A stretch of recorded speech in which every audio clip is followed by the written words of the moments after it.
बच्चों नमस्कार। बच्चों हम लोग कक्षा 10वीं गणित में अध्याय 2 पढ़ रहे हैं। बच्चों दो चरों का रैखिक समीकरण लीनियर इक्वेशंस इन टू वेरिएबल इकाई 1 के अंतर्गत इस प्रश्नावली में बच्चों इस अध्याय में हमने प्रश्नावली 1 को पढ़ लिया है। प्रश्नावली 2 से प्रश्न क्रमांक 2 तक के सवाल हमने हल कर लिया है। आज हम पढ़ेंगे बच्चों प्रश्न क्रमांक 3 और उनसे आगे के प्रश्नों को। चलिए देखते हैं बच्चों प्रश्न क्रमांक 3। प्रश्न क्रमांक 3 है, निम्न समीकरणों को किसी भी विधि से हल कीजिए। ध्यान समझिएगा, किसी भी विधि आपको बताया गया है बच्चों पूर्व के भाग में, जिसमें आपको प्रतिस्थापन विधि बताया गया, विलोपन विधि बताया गया, वज्रगुणनखंड विधि बताया गया, आलेखी विधि बताया गया और तुलनात्मक विधि बताया गया है। आप उनमें से किसी भी एक विधि का प्रयोग करके दिए गए समीकरणों को हल कर सकते हैं, जिसमें पहला, दूसरा, तीसरा, चौथा और पांचवा, छठवां, इस तरह से कुल मिलाकर के 6 प्रश्न दिया हुआ है। तो चलिए बच्चों शुरू करते हैं। इसमें से पहला प्रश्न पहला है, ध्यान से देखिएगा, आपके पास पुस्तक हो तो पुस्तक निकाल लीजिएगा बच्चों।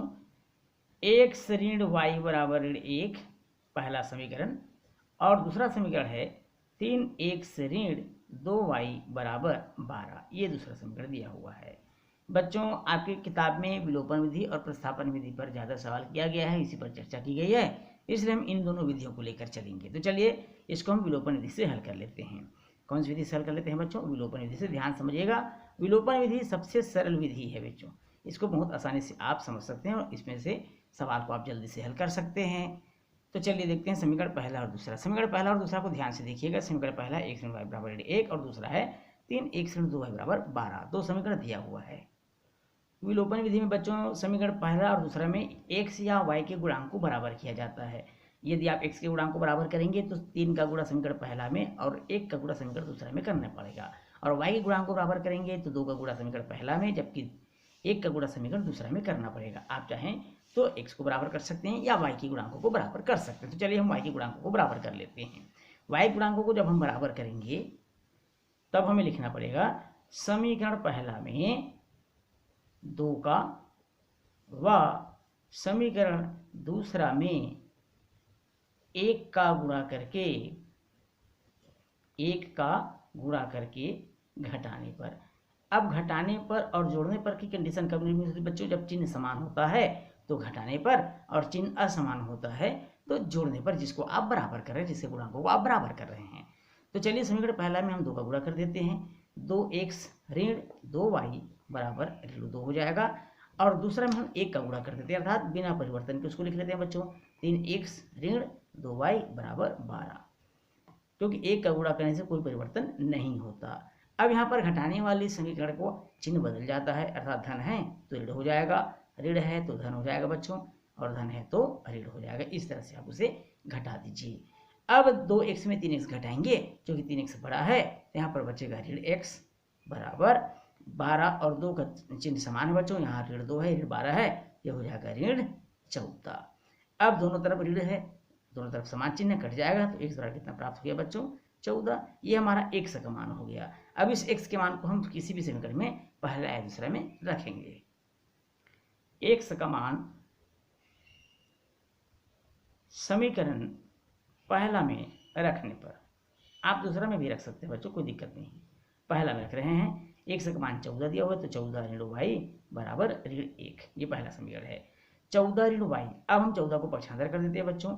ऋण y बराबर हो जाएगा ऋण 1 ऋण 14, 14 इधर आएगा, अब उसका चिन्ह बदल जाएगा, ऋण हो जाएगा।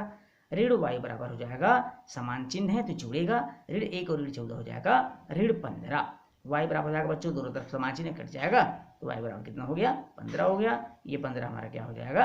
आंसर हो जाएगा। अतः हम कहेंगे, अतः समीकरण निकाय का हल हो जाएगा x बराबर 14 और y बराबर 15, ये इसका आंसर हो जाएगा। चलिए बच्चों देखते हैं दूसरा प्रश्न।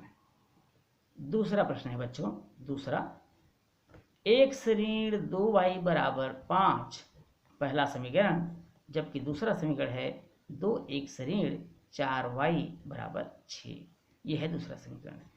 तो पहले सवाल को आपने विलोपन विधि से कर लिया बच्चों, विलोपन विधि को आपने समझ लिया है। चलिए इसको हम प्रतिस्थापन विधि से बनाते हैं और प्रतिस्थापन विधि को आपको समझाते हैं। तो प्रतिस्थापन विधि में हम क्या करते हैं बच्चों? सबसे पहले किसी भी एक समीकरण से आप x या y का मान निकाल लीजिए। तो चलिए हम समीकरण 1 को लेकर चलते हैं। समीकरण पहला से हम समीकरण पहला से ऋण 2y बराबर 5, x उधर पक्षांतर हो जाएगा, 5 ऋण x हो जाएगा। y बराबर हो जाएगा बच्चों 5 ऋण x बटे ऋण 2। ये इसको हम मान लेंगे समीकरण नंबर 3। अब प्रतिस्थापन में क्या किया जाता है, जो आपने मान ज्ञात प्राप्त किया है x या y का, उसको हम जैसे पहला से आपने प्राप्त किया है तो दूसरा में रखेंगे, और दूसरा से अगर आप प्राप्त किए होते तो पहला में से प्रतिस्थापित कर देते। तब हम क्या करेंगे, y के मान को समीकरण दूसरा में प्रतिस्थापित करने पर, समीकरण दूसरा में रखने पर या प्रतिस्थापित करने पर, चलिए हम दूसरा में रख देते हैं। 2 x का मान हमारे पास नहीं है, ऋण 4, y का मान हमने प्राप्त किया है 5 ऋण x बटे ऋण 2। ये इस तरह से हमने प्राप्त किया है बच्चों, बराबर 6 दिया हुआ है तो बराबर 6 हम रख लेंगे। अब यहाँ पर देखेंगे 2x ऋण 4 का गुणा हम करेंगे, यहाँ भी ऋण है यहाँ भी ऋण है, ये हो जाएगा धन, 4 का गुणा कर दीजिए, 4 पंचे 20 ऋण 4x बटे 2। ये इस तरह से हो जाएगा, बराबर हो जाएगा 6। आप चाहे तो 2 से इसको कटा भी सकते थे, जिससे और सरल हो जाता। चलिए अब हम क्या करेंगे बच्चों, 2 का गुणा 2 से कर देंगे, 2 दूनी 4x हो जाएगा, धन 20 ऋण 4x हो जाएगा, बराबर 2 छक्के 12। अब यहाँ पर हम देखेंगे बच्चों 4x तो कट रहा है, गड़बड़ हो रहा है, चिन्ह को ध्यान से देखते हैं, समझते हैं कहाँ पर गड़बड़ हो रहा है। यहाँ पर चिन्ह बिल्कुल सही है बच्चों, यहाँ 4x और 4x कट गया, यहाँ पर बच गया 20 और इधर बच गया 12। यहाँ पर हम x और y किसी का भी मान ज्ञात नहीं कर सकते, अतः हम लिखेंगे समीकरण कोई हल नहीं है, अतः समीकरण के कोई हल नहीं है। इस तरह से आपको हल करना है बच्चों, कोई हल नहीं है। एक आंख और सवाल देखते हैं बच्चों, जिसमें x और y के मान ज्ञात हो रहा हो और प्रतिस्थापन विधि से बनाया गया हो। तो चलिए देखते हैं एक सवाल और। सवाल नंबर 6वां को देख लेते हैं बच्चों। 6वां में प्रतिस्थापन विधि से शायद इनका मान ज्ञात हो जाए x और y का। तो पहला समीकरण है x धन 2y बराबर 8 और दूसरा है 2x धन 4y बराबर 16। ये पहला समीकरण मान लीजिए, इसको हम मान लेते हैं दूसरा समीकरण। समीकरण पहला से, जैसा कि आपने पूर्व के सवाल को हल किया था, समीकरण पहला से 2y बराबर हो जाएगा 8 ऋण x, y बराबर हो जाएगा 8 ऋण x बटे 2। इसे हम मान लेते हैं बच्चों समीकरण नंबर तीसरा। समीकरण दूसरा में y का मान प्रतिस्थापित करने पर या y का मान रखने पर, हम y का मान रख देते हैं दूसरा में, y का मान रखने पर। दूसरा समीकरण आपके सामने है बच्चों, 2x धन 4, y का मान कितना निकाले हैं आपने, 8 ऋण x बटे 2 बराबर है 16। अब यहाँ पर देखिए बच्चों, 2 दूनी 4 आप चाहे तो काट सकते हैं, जैसा मैंने इससे पहले भी आपको बताया था। 2x धन, अब यहाँ 2 है और 2 का गुणा हो जाएगा, 2 अट्ठे 16 ऋण 2 एकम 2x बराबर क्या हो जाएगा बच्चों, 0 हो जाएगा। अब 2 अट्ठे 16, 2 एकम 2x हो गया। अब यहाँ भी देखिए बच्चों, ये प्लस में माइनस में कट गया, 16 बराबर 0, 16 बराबर 0। अब यहाँ पर 16 बराबर 0 प्राप्त हुआ, जो किसी भी स्थिति में संभव नहीं है, जो कि असंभव है। हमने x का मान यहाँ पर ज्ञात नहीं कर पाया, ना y का मान ज्ञात कर पाया, यह असंभव है। इसलिए निकाय, समीकरण निकाय का कोई हल नहीं होगा। समीकरण निकाय का कोई हल नहीं होगा, यहाँ पर लिख लीजिए, समीकरण निकाय का कोई हल नहीं होगा।